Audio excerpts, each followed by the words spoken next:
বেশ সাইতে সামনে না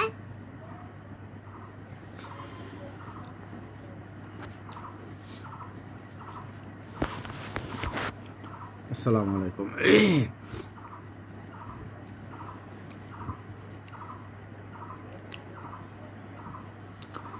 আমরা দিনে 5 বার সালাত আদায় করি, আবার সাপ্তাহিক শুক্রবার সালাত আদায় করি।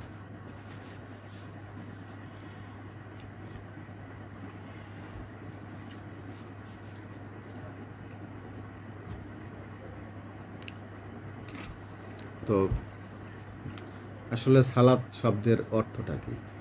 সালাত কি জিনিস? ছাড়া মানে তুমি কেমন জানি তবে আমাদের দেশে দিনে 5 বার মসজিদে গিয়ে বা জুমার দিনে বা ঈদের দিনে যেগুলি কাজ করি সেটিকে সালাত বলি না, আমরা নামাজ বলি। প্রচলিত অর্থ নামাজ বলি। কোথায় যাচ্ছে? নামাজ পড়তে যাচ্ছে। এই কথাগুলোই আমরা বেশি বলি। কোথায় যাচ্ছেন? নামাজ পড়তে যাচ্ছে। নামাজ আর সালাত একই জিনিস কিনা, এটা নিয়ে অনেক মতভেদ আছে। তবে আল্লাহ পাকের ইবাদত বন্দেগী যে আমাদেরকে করতে হবে, এ ব্যাপারে কোনো সন্দেহ নাই যে আল্লাহ পাকের স্মরণ, বিশ্বাস হৃদয়ে বদ্ধমূল থাকতে হবে। তো আল্লাহ পাকের প্রতি বিশ্বাস যেটা আছে সেটাকে তো আমরা ঈমান বলি। ঈমান তো আমাদের সবারই আছে, কখনো কমে বাড়ে, কখনো আল্লাহ পাকের উপর পূর্ণ নির্ভরশীল হতে পারি, আবার কখনো একজন সৃষ্টিকর্তা হিসেবে তাকে মেনে নিয়ে চলতে পারি। সবই ঈমান।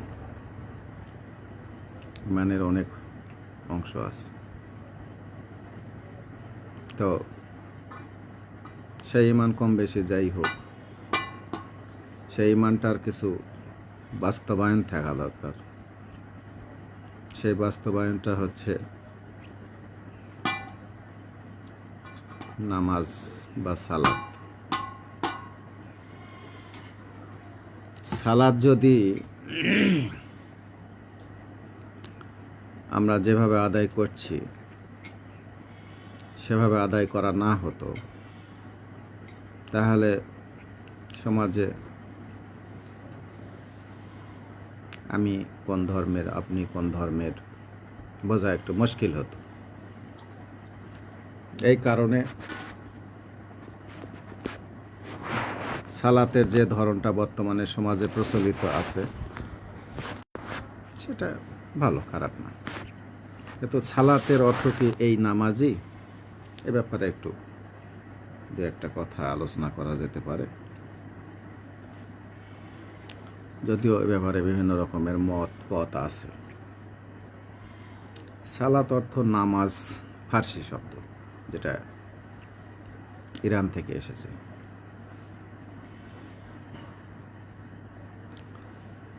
এর আরো অনেক অর্থ আছে, যেমন প্রার্থনা করা, দোয়া করা, রহমত কামনা করা, ক্ষমা প্রার্থনা করা, দরুদ পড়া, আল্লাহর স্মরণ করা ইত্যাদি সবই সালাত শব্দের অর্থের মধ্যে আসে।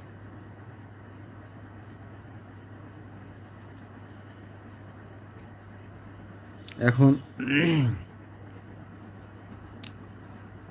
আমরা নিয়ত করে রুকু করি, সেজদা করি, তাহলে এটা কি? হ্যাঁ, এটাও সালাতের একটা রূপ।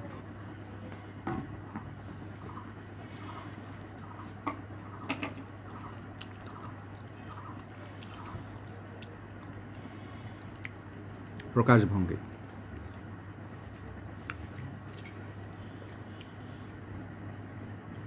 এখন প্রশ্ন হয়েছে, সালাতে দাঁড়িয়ে আমি কি করি? আল্লাহর ধ্যানে মগ্ন হয়ে আল্লাহ কোরআনে আমাদের জন্য যে কথাগুলি বলেছে সেগুলো পাঠ করি।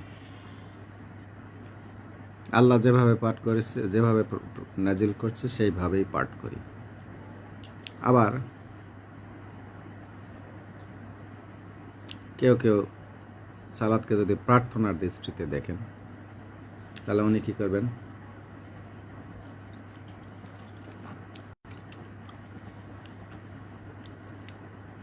উনি সালাতে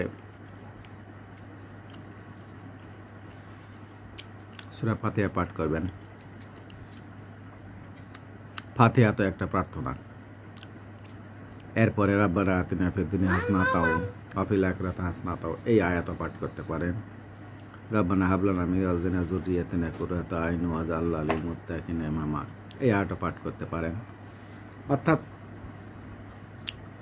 আল্লাহর কাছে দোয়া প্রার্থনা করার যে আয়াতগুলি আছে সেগুলি পাঠ করতে পারেন। কিন্তু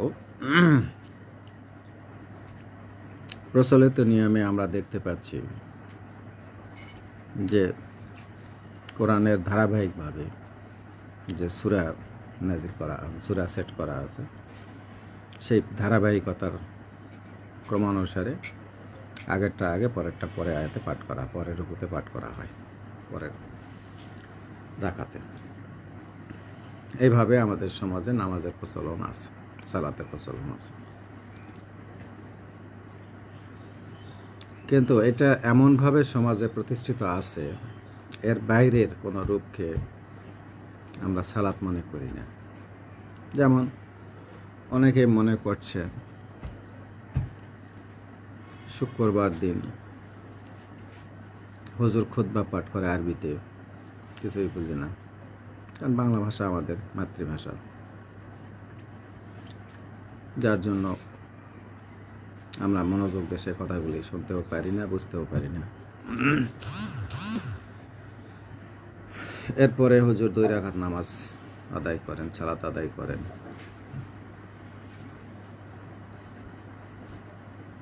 সেখানে ধারাবাহিক কোরআনের সূরা পাঠ করেন।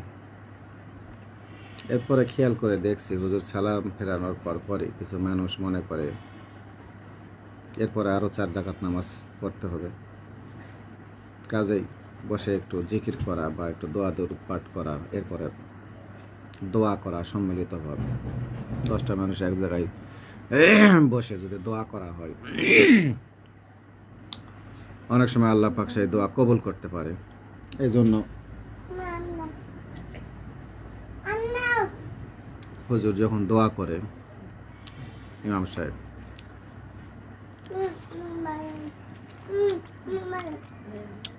তখন তার সঙ্গে আমরা অনেকেই দোয়ায় শরীক হই। আবার অনেকে মনে করে এটা জরুরি না, দোয়া মানে সালাত মনে করে না, সালাত মনে করে ওই যে কোরআন আয়াত পড়লো, রুকু করলো, সেজদা করলো, এটাই সালাত। অর্থাৎ প্রচলিত নামাজটাকেই সালাত মনে করে।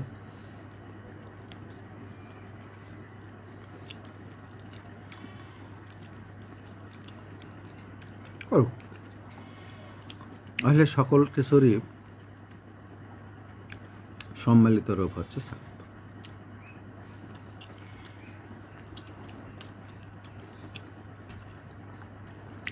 যে রুকু সেজদা করলো, পাশাপাশি রাকাত গুনে গুনে কিছু কাজকর্ম করলো, ওটাও সালাত। কেউ বসে একটু তাসবিহ তেলাওয়াত করলেন, ইমাম সাহেবের সঙ্গে দোয়ায় শরীক হলেন, ওটাও সালাত।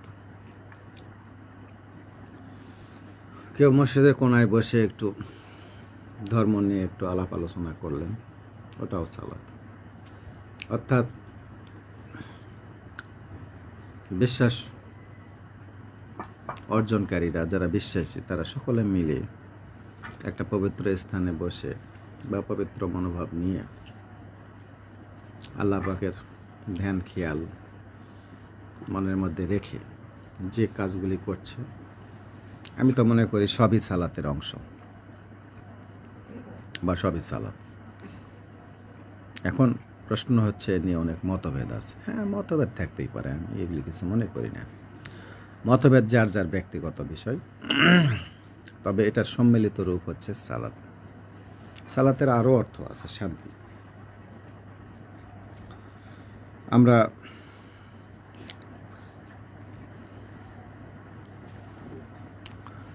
যে সালাত বলছি, সেই সালাতের যে বিভিন্ন রূপ হতে পারে, সেটা গুগল ঘাটলে আপনারাও দেখতে পাবেন, উইকিপিডিয়াতে গেলে আপনারাও দেখতে পাবেন।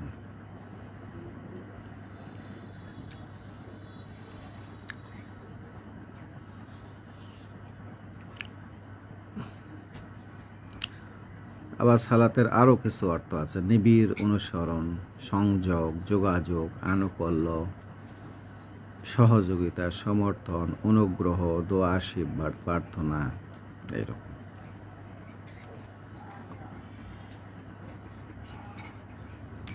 সালাত শব্দটা গুগল ঘাটলে বা বই পুস্তক ঘাটলে দেখা যায় সল্লা শব্দ থেকে এসছে।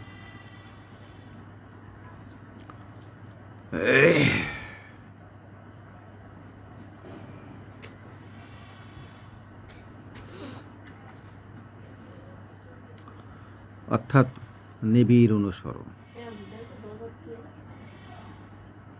নিবিড় অনুসরণ।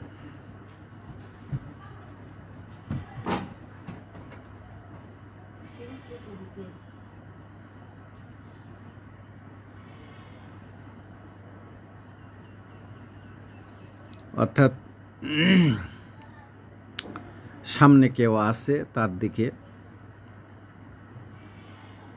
ইতিবাচকভাবে অগ্রসর হওয়া বা মনোযোগ দিয়ে অন্ধভাবে সেদিকে ধাবিত হওয়া, এটাও একটা সালাতের সল্লা, অর্থাৎ নিবিড়ভাবে কাউকে অনুসরণ করা।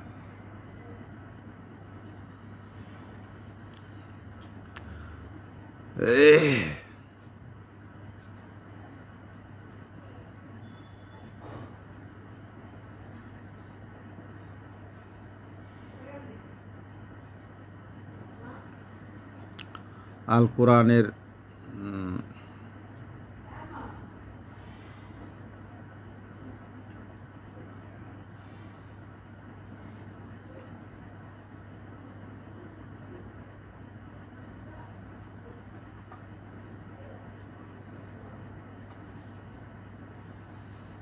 অনেক জায়গায় বলা হয়েছে,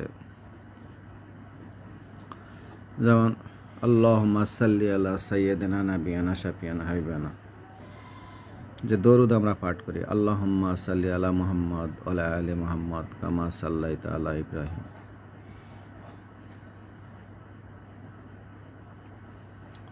এখানে আমরা কি বলি যে হে আল্লাহ, আপনি আমার রসুলের উপরে শান্তি বর্ষিত করুন। তাহলে এখানে যে কথা বলা হয়েছে আল্লাহুম্মা সাল্লি আলা মুহাম্মদ, মুহাম্মদ সাল্লাল্লাহু আলাইহি সাল্লামের উপর শান্তি বর্ষিত করুন, তাহলে এখানে সালাত সাল্লি আলা, এখানে এই সালাতেরই আরেকটা রূপ থেকে কি বোঝা গেল? শান্তি, রাসূলের উপর শান্তি বর্ষিত হওয়ার জন্য আমরা দরুদ পাঠ করি। তারপরে 33 নম্বর সূরার 56 নম্বর আয়াতে বলা হচ্ছে ইন্নাল্লাহা ওয়া মা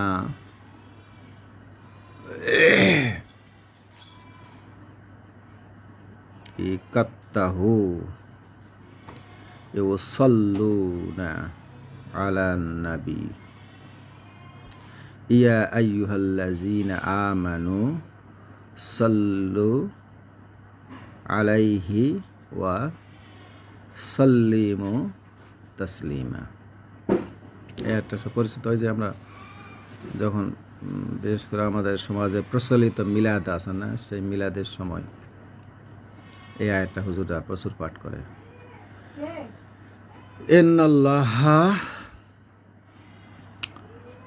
ওয়া মালাইকাতাহু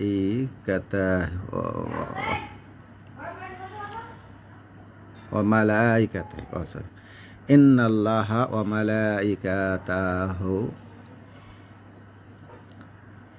ইউসাল্লুনা আলান নাবী ইয়া আইয়ুহাল্লাযীনা আমানু সাল্লু আলাইহি ওয়া সাল্লিমু তাসলিমা।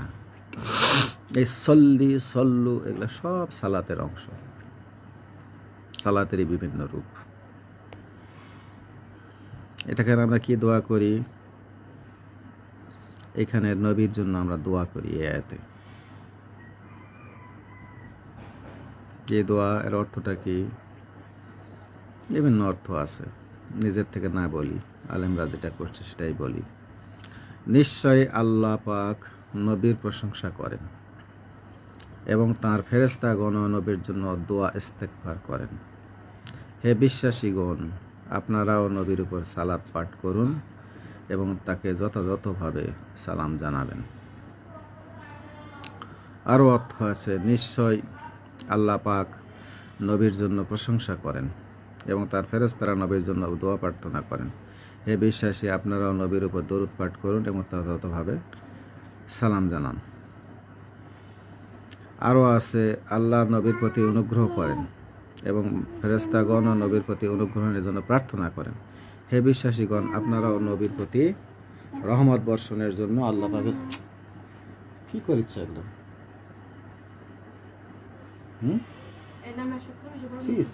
ঘাটে ঘুটে কি করবে? গোটা গাও যাও যাও, এটা ঘাটা হয়, এটা মানুষ খাবে না, নষ্ট হয়ে যাবে তো। 50 টাকা কেজি আম।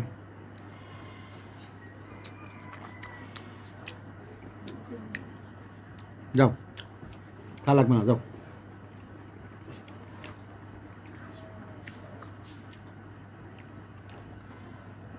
তো এখানে কোরআন আয়াত সূরা 33-এর 56 নম্বর আয়াত পরে দেখতে পারেন।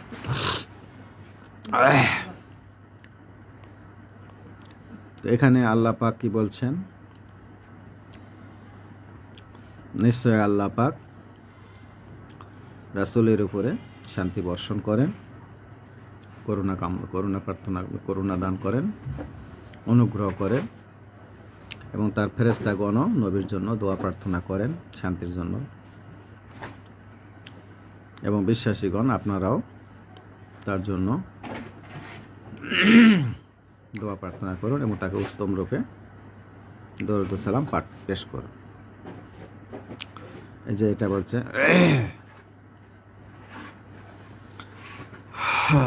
কি বলছে? ইয়া আইয়ুহাল্লাযিনা আমানু, হে বিশ্বাসীগণ, আমানু বিশ্বাসী, ইয়া আইয়ুহাল্লাযিনা আমানু, হে বিশ্বাসীগণ,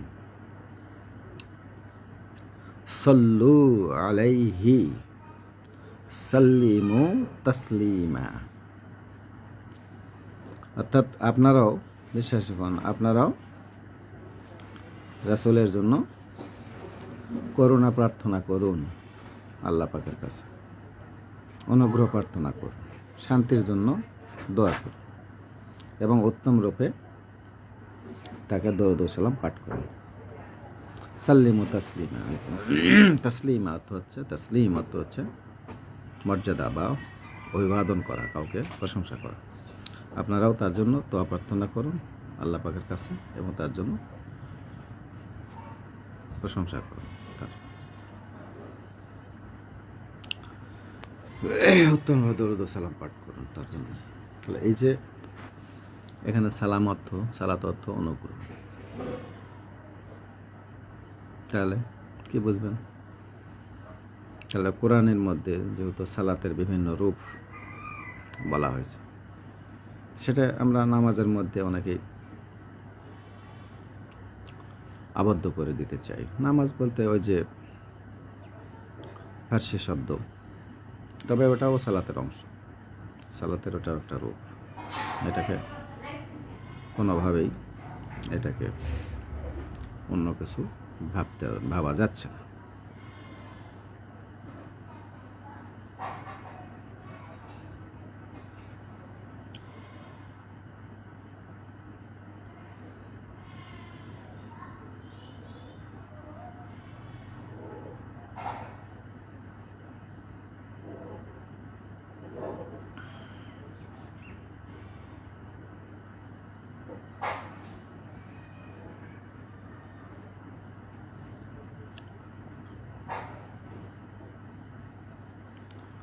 তো এই সালাত কোরআনে বিভিন্নভাবে বিভিন্ন জায়গায় বলা হয়েছে।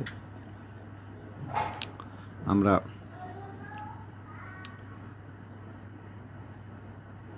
একটা নির্দিষ্ট কাঠামোতে আবদ্ধ করতে চাই। আবার অনেকেই তো মানে সালাম ফেরানোর পরে অতি দ্রুত উঠে যায়, না জানি আমার নির্দিষ্ট কাঠামোগত যে সালাত আছে আরও 4 রাকাত 3 রাকাত, সেটা আদায় করাটাই এখন জরুরি।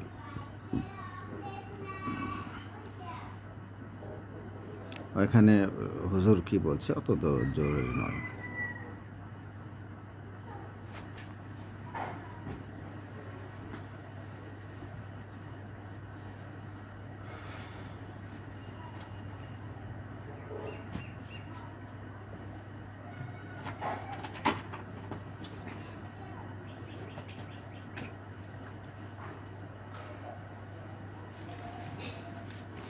সবই ঠিক আছে, কিন্তু সমস্যা হচ্ছে যখন আমরা মতভেদ করি, একে অপরের জন্য বাড়াবাড়ি করি, ওইটা সমস্যা। তাছাড়া যে যেটা করছে সেটাতে কোনো সমস্যা নেই। আর যদি আমরা একে অপরকে যদি আক্রমণ না করি বা আক্রমণাত্মক কথা না বলি, তাহলে কোনো সমস্যা নেই।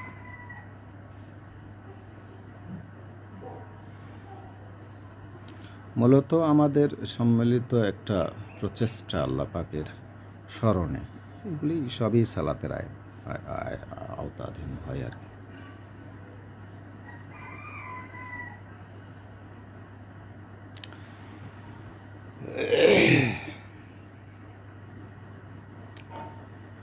তো আজকে যখন নামাজে গেলাম, এরকম দেখলাম হুজুর সালাম ফেরালেন ইমাম সাহেব। ফেরানোর পরেই বললেন দান বাক্সগুলা চালায় দেন। তো সালাম, আমি জানি যে সালাম ফেরানোর পরে একটু ইস্তেগফার পাঠ করে একবার আল্লাহ একবার বলা হয়, আল্লাহর প্রশংসা করা হয়, এরকম অনেকে বলে দেখি আর কি। তারপরে হয়তো তো ইস্তেগফার পাঠ করে 2-3 বার, তারপরে হয়তো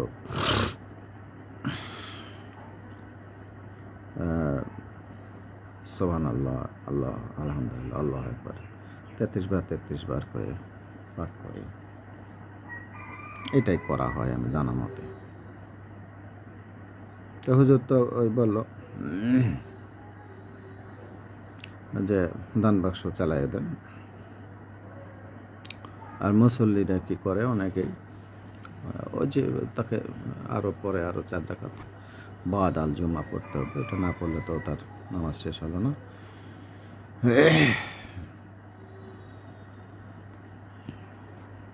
কাজেই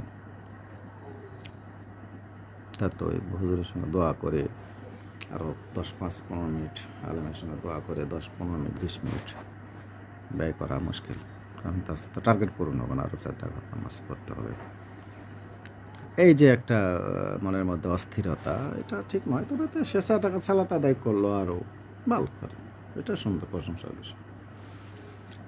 এমনই আবার কিন্তু বিশ্বাস করে ওইটাই যে দোয়া সালাতের অংশ নয়, এই একটা বিশ্বাস আবার আছে, বুঝছেন? ওইটা আবার একটা জিনিস। সালাতের অংশ, দোয়া সালাতের অংশ নয়।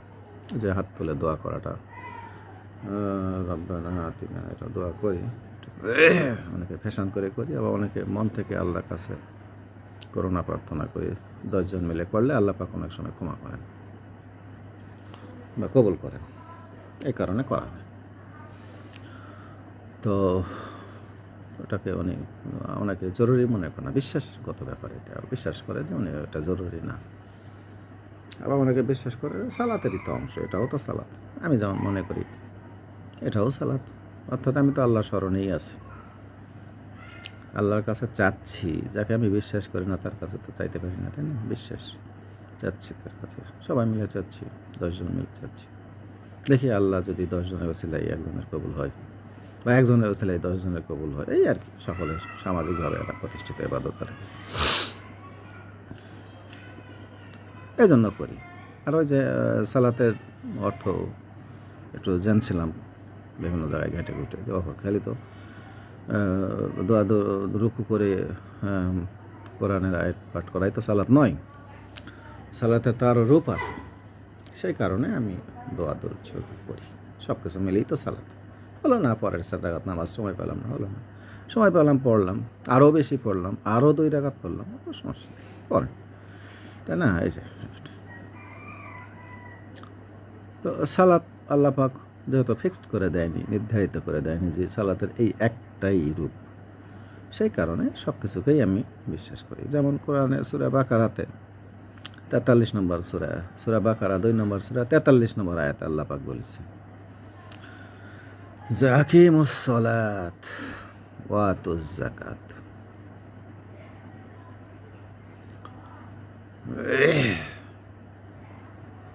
ওয়ারজ ওয়ারকা, কি এটা? আকিমুস সালাত ওয়া আতুজ যাকাতা ওয়ারকাউ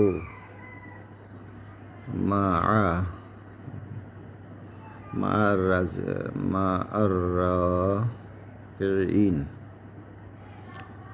রাকিইন। আকিমুস সালাতা ওয়া আতুজ যাকাতা ওয়ারকাউ মা'আর কিইনা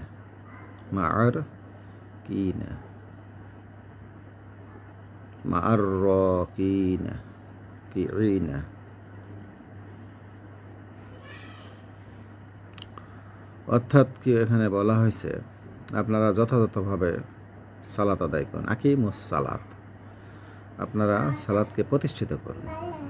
আকিম মানে প্রতিষ্ঠা করা। আর এটা কি বলছে?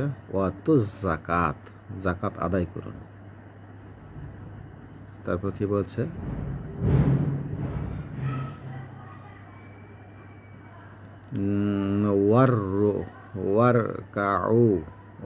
ওয়ারকাউ মা'আর রাকিইন, অর্থাৎ রুকুকারীদের সাথে আপনি রুকু করুন। এখন রুকুটা কি জিনিস, তাই না? এখন রুকু তো আমরা বুঝি যে 2 হাঁটুতে ভর করে, হাত দিয়ে ভর করে, মাথা একটু নিচু করে আল্লাহর দিকে মাথা ঝুঁকায় সুবহানা রাব্বিয়াল আযীম 3 বার 5 বার পড়ি, এটাই রুকু। সামাজিক দৃষ্টিতে আমরা এটাই দেখে আসতেছি, ওইটাই যেটা প্রচলিত আছে, ঠিক আছে, ওইটাই। তো এটা তো একা করতে বলেনি আল্লাহ, কি বলছেন? যে রুকুকারীদের সাথে রুকু করুন। তার মানে বোঝা যাচ্ছে এখানে সকলে মিলে এগুলো করা যেতে পারে। যেমন আমরা মসজিদে আদায় করি ফরজ নামাজ, এটাও ঠিক আছে, প্রচলিত নামাজ। আবার আগের আয়াতে পাঠ করলাম যেটা, যে রাসূলের উপরে দরুদ পাঠ করুন, সালাত, আল্লাহ অনুগ্রহ করেন। ওখানে সালাত তো অনুগ্রহ বোঝাচ্ছে না।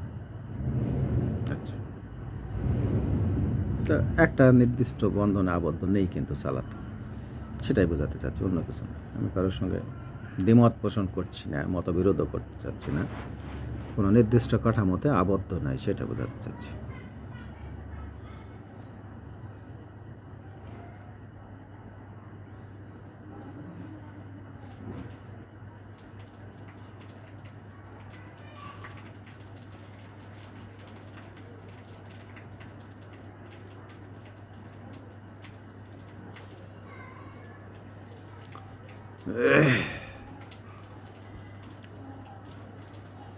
আবার সূরা বাকারারই আরেক জায়গায় সালাত সম্পর্কে বলা হয়েছে যে উলাইকা আলাইহিম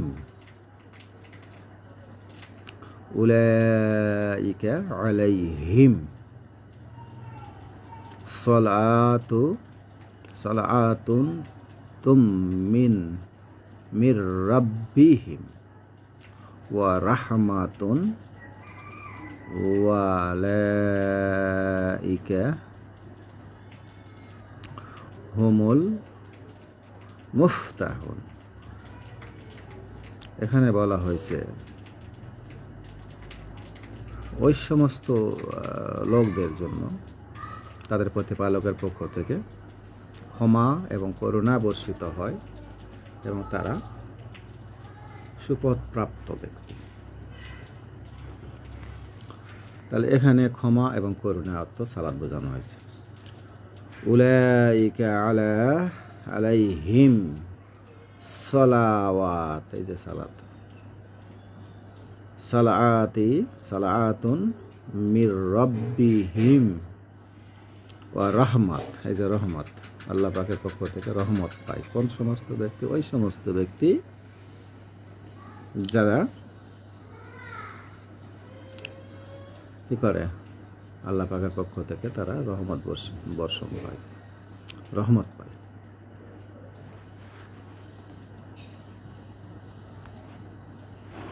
উলাইকা আলাইহিম সালাওয়াতুম মির রাব্বিহিম ওয়া রাহমাহ ওয়া উলাইকা হুমুল মুহতাদুন। এই আয়াত। তাহলে এখানে সালাত শব্দটা ব্যবহার করা হয়েছে কি হিসাবে? যে ওই সমস্ত লোকের প্রতি আল্লাহ পাকের পক্ষ থেকে ক্ষমা, এই সালাত অর্থ ক্ষমা এবং করুণা বর্ষিত হয় এবং তারা সুপথগামী।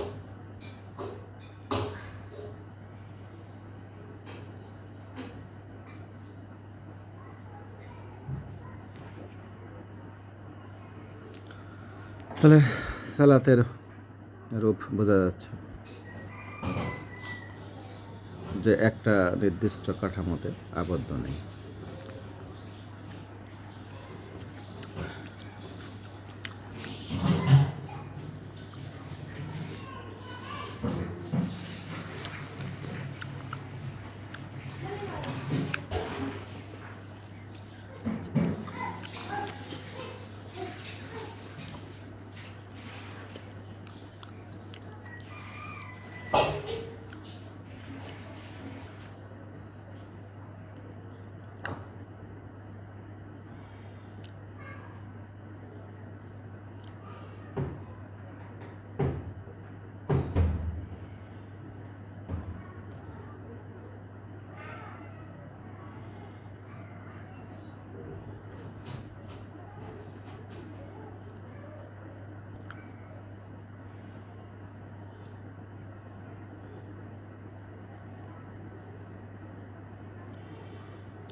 ভালো লাগছে খাবে।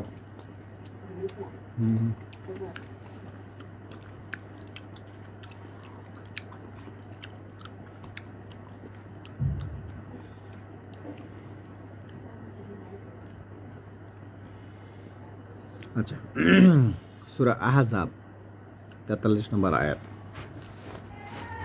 আল্লাহ পাক বলতেছে হুয়াল্লাযী ইউসাল্লি, এখানেও কিন্তু সালাতের কথা আসছে। হুয়াল্লাযী ইউসাল্লি আলাইকুম ওয়া মালাইকাতুহু লিইখরিজাকুম মিনাল যুলুমাতি ইলান নূর ওয়া কানা বিল মুমিনিনা রহিমা। এখানে আল্লাহ পাক কি বলছে? তিনি তোমাদের প্রতি অনুগ্রহ করেন এবং তার ফেরেশতাগণও তোমাদের জন্য অনুগ্রহ প্রার্থনা করেন, যাতে তিনি অন্ধকার হতে আপনাদেরকে আলোর পথে আনেন এবং বিশ্বাসীদের জন্য তিনি পরম দয়ালু। তাহলে এখানে সালাত অর্থ কিন্তু অনুগ্রহ বোঝাচ্ছে। এই সালাত মাত্র নামাজ বোঝায়নি কিন্তু।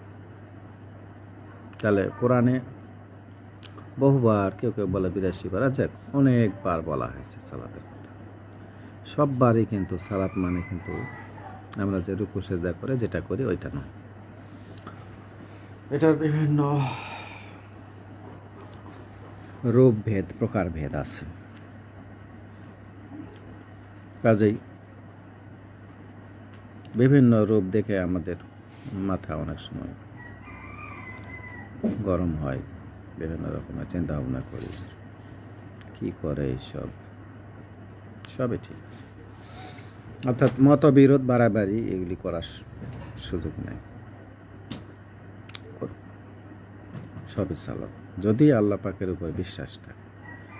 বেস মূল জিনিস হচ্ছে আল্লাহ পাকের স্মরণ। যদি আল্লাহ পাকের উপরে বিশ্বাস ঠিক থাকে তাহলে তাকে খুশি করার জন্য যা কিছু করা হয় সবই সালাত। সেটা গোপনে হতে পারে, প্রকাশ্যে হতে পারে। প্রকাশ্যে হবে এই কারণে যে সমাজ, আমি একা করলে তো হবে না, আমার তো একটা বিরাট সম্প্রদায় আছে, অনেক অনুসারী যারা আছে, যারা ইসলাম ধর্মে অনুসারী বা মুসলমান ধর্মে অনুসারী, তাদেরকে নিয়ে তো আমাদের একটা সমাজ আছে। সেই সমাজে আমি গোপনে নামাজ কালাম পড়ি, কেউ কিছু দেখে না, তো সমাজ থেকে উৎসাহ না থাকলে ইন্সপায়ার করা, আপনাকে দেখে আমি শিখছি, আমাকে দেখে আপনি শিখছেন, আমার দেখা থেকে আপনি করছেন, আপনার দেখা দর্পণ, আয়না আছে না, অনুসরণ করা। সল্লু মানেই তো অনুসরণ। আপনি করছেন, আমি অনুসরণ করছি, আমি করছি, আপনি অনুসরণ করছেন, দেখছেন, শিখছেন, করছেন, সবই সলাৎ, সল্লু, অনুসরণ। মূলত তো আমরা নবীর সল্লু করি, তাই না, অনুসরণ করি, তো সবই সালাত।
সূরা তওবাতে 103 নম্বর আয়াত, এটা একটু পড়ি। خذ من أموالهم صدقة تطهرهم وتزكيهم بها وصل عليهم إن صلاتك سكن لهم والله سميع عليم। সাল্লু এবং সালাতা দুইটা শব্দ আসছে, দুটাই সালাতের প্রতিশব্দ। সালাতা, এই সালাত শব্দ দ্বারা কি বোঝানো হয়েছে এখানে? আপনি তাদের ধন সম্পদ হতে সাদাকা গ্রহণ করুন, যার দ্বারা আপনি তাদেরকে পবিত্র ও পরিশোধিত করবেন, আর তাদের জন্য দোয়া করুন। নিঃসন্দেহে আপনার দোয়া তাদের জন্য শান্তির কারণ, আর আল্লাহ সর্বশ্রোতা, সর্বজ্ঞাত। তাহলে ওয়াল্লাহু সামিউন আলিম। তারপরে আগে কি বলা হয়েছে? ইন্নাস সলাতা, নিশ্চয়, এই যেখানে আসছে যে অর্থটা, নিঃসন্দেহে আপনার দোয়া। তাহলে এখানে সালাত দ্বারা কি বোঝানো হয়েছে? দোয়া। দেখেন ভালো করে খেয়াল করেন। ইন্নাস সলাতা সাকানুন সাকানুল্লাহুম,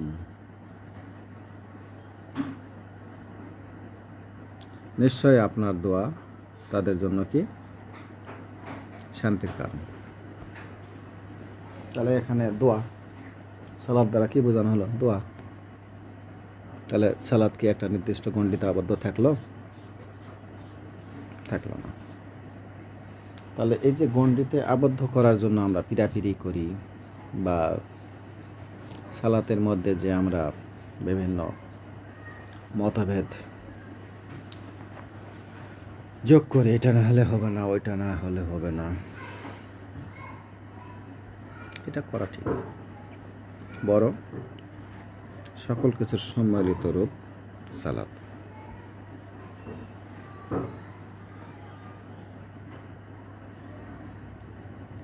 আল্লাহ পাক মনটা দেখেন, বাহির দেখেন না। তো সেই হিসাবে যদি আমার হৃদয় ঠিক থাকে, হৃদয় ঠিক নেই আমাদের খুব একটা, তারপরেও যদি থাকে,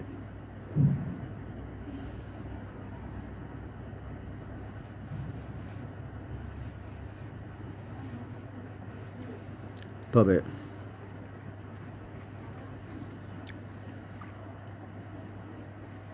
আল্লাহ পাক সেটাকেই প্রাধান্য দিয়ে থাকেন।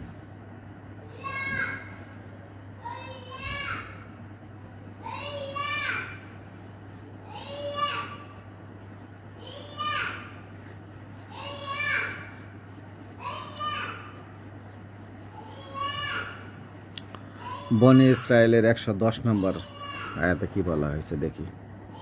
قل ادعوا الله أو ادعوا الرحمن أيما تدعوا فله الأسماء الحسنى ولا تجهر بصلاتك ولا تخافت صلاتك بها وابتغ بين ذلك سبيلا। কি বলছে এখানে আল্লাহ পাক?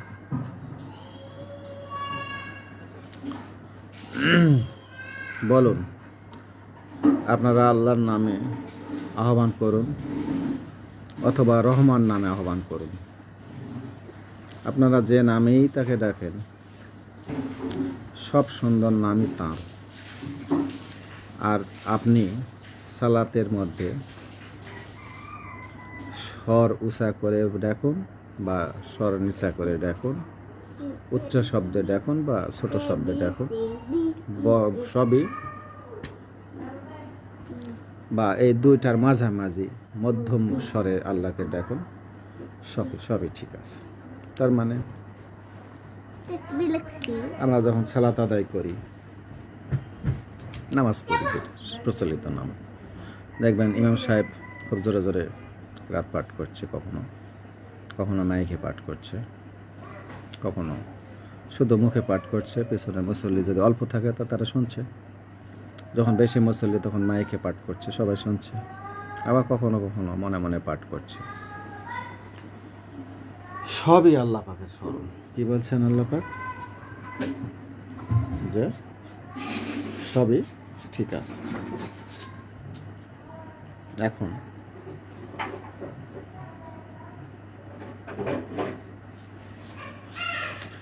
বলুন, আপনারা আল্লাহকে আল্লাহ নামে ডাকবেন না রহমান নামে ডাকবেন? ডাকেন, সমস্যা নাই। যে নামে ডাকেন তার সব নামই সুন্দর। আপনি তাকে উচ্চ স্বরে ডাকবেন, মধ্যম স্বরে ডাকবেন না নিচু স্বরে ডাকবেন, ডাকেন, সমস্যা। তার মানে কি? ধর্ম কোনো গণ্ডিতে আবদ্ধ করতে চাচ্ছে কি আমাদেরকে? জিকির, ওটাও সালাত। সে জিকির যদি কেউ জোরে জোরে করে, করুক, সমস্যা নেই। কেউ যদি তসবিহ নিয়ে আস্তে আস্তে করে, করুক, সমস্যা নেই। কেউ ওইসবের মধ্যে নাই, কাজ কামের মধ্যে ব্যস্ত, ওর মধ্যে আল্লাহ পাকের নাম স্মরণ করছে, করুক, সমস্যা নেই, সবই ঠিক আছে। সবই সালাত, সবই সালাত। কাজেই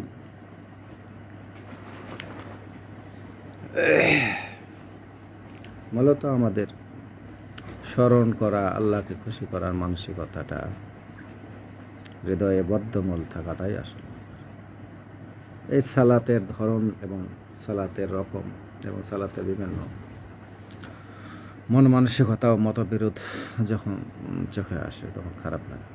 এটা দরকার তো নেই, তবে বিভিন্ন ধরন সম্পর্কে আমাদেরকে শিক্ষা থাকা ভালো, জ্ঞান থাকা ভালো। যেমন রুকু সেজদা এই জিনিসগুলো যদি আমরা চর্চা না করি তাহলে তো সমাজ থেকে এটা উঠে যাবে। তাদের যেটা সমাজে প্রচলিত আছে ভালো, খারাপ নয়, চলো। আবার অনেকে মনে করছে এর বাইরে যেটা করে সেটা ভণ্ডামি না, ভণ্ডামি ওগুলো ওনারা আবার মনে করে যে ওনাদেরটা ঠিক আছে, এরা যেটা করছে এই যে 5 বার নামাজ, হ্যাঁ মোল্লা, আরে মোল্লা তাই না, বদমাইশি কিছু মনোভাব পোষণ করে না, না ওটাও ঠিক না। আপনি ওই যে উচ্চস্বরে আল্লাহর নাম জিকির করছেন, ডাকছেন না, জিকির করছেন, নিম্ন স্বরে জিকির করছেন বা মধ্যম স্বরে জিকির করছেন, মাইকে করছেন না মুখে করছেন জোরে জোরে, এটা মধ্যম স্বর করেন, সমস্যা, সবই সালাত। মতবিরোধটাই খারাপ। আপনি যেন বললেন যে ওরে মোল্লা দিনে 5 বার নামাজ পড়লি কালি কি, এটা খারাপ। আরে বর্ণনা করা জায়গা পাস না, এটাও খারাপ। যদি নিয়ত ঠিক থাকে সবই সালাত। এই যে সালাতের যে সৌন্দর্য এবং যে প্রকারভেদ, এত এত ধরন আল্লাহ পাক কোরআনে স্পষ্ট করে সব বলছে। আরও অনেক আয়াত আছে, আমি তো গোটা 10-5 বললাম, আরও মেলা আছে। সেগুলো যদি বলেন, পাঠ করেন, বোঝেন, জানেন, শোনেন, সার্চ দেন গুগলে, অনেক বিজ্ঞ আলেমরা এগুলা নিয়ে অনেক গবেষণাধর্মী লেখা লিখছেন, সার্চ দেন, পারেন। ডিপসিককে জিজ্ঞেস করেন, চ্যাট জিপিটিকে জিজ্ঞেস করেন, বের করে এনে দিকে দেখবেন যে আহা কত সুন্দর ব্যাপার। গবেষণা করা, রিসার্চ করা, পড়াশোনা করা, চিন্তা ভাবনা করা উচিত আমাদের। আমরা তো খালি হয়েছে মজু মজু বেশি বেশি ভালো ভালো খাওয়ার জন্য ঘুরে বেড়াই, বেশি বেশি টাকা কোথায় পাওয়া যাবে ঘুরে বেড়াই, কেমনি কি খালি মানে একটু মানে জান না, এটা ওটা এটা ওটা ওটা ওটা আল্লাহ স্মরণ ভুলেই যায়। কোটে গেলে না কিছু পাবো, ওটা আন্না পাবো, আন্না খাবো, আন্না দিব, আন্না দিব, হ্যাঁ কারে ধরবো, কারে মারবো, কার গিবত গাবো। আরে ভাই বিশ্বাসী সবাই তো বিশ্বাসী, একটু নিয়ম কেন মেনে চলি না, সমস্যাটা কি? আমি নিজেও চলি না ভাই, এটা মানুষ আমি চলি না, মুশকিল। যদি ভদ্রভাবে জীবন কাটাতে পারি, আমাদের কাজের মধ্যে, কথার মধ্যে কিন্তু আমরা অনেক সালাত আদায় করি। যেমন কেমন আছেন ভাই, আলহামদুলিল্লাহ, এই যে আল্লাহ পাকের নাম উচ্চারণ করলেন না জোরে সরে, উচ্চ স্বরে বলছেন না, বনি ইসরাইলে উচ্চ স্বরে বলেন, এই যে বললেন কি খবর ভাই, কি অবস্থা, আল্লাহ কি করে না করে, আল্লাহ তো আমার খালি, আল্লাহ পাক আমার উপরে কি রহম করছেন না নাকি, এই যে রহমতের প্রতি বিশ্বাস। কিন্তু শর্টটা আনা নিচে হয়েছে, কারণ বিপদে আছেন, তারপরে তো সালাতে আছেন, আল্লাহর নাম তো নিচ্ছেন, আমার মনে বিশ্বাস আপনার যে আল্লাহ রক্ষা করবে, এই যে বিশ্বাস সহজ নাম উচ্চারণ করছেন, এটাও সালাত। যে ইয়া আইয়ুহাল্লাযীনা আমানু, ওই যে কানে হাত ধরে চিল্লাই বাজে উচ্চ স্বরে, কোথায় কোথায় মাইক,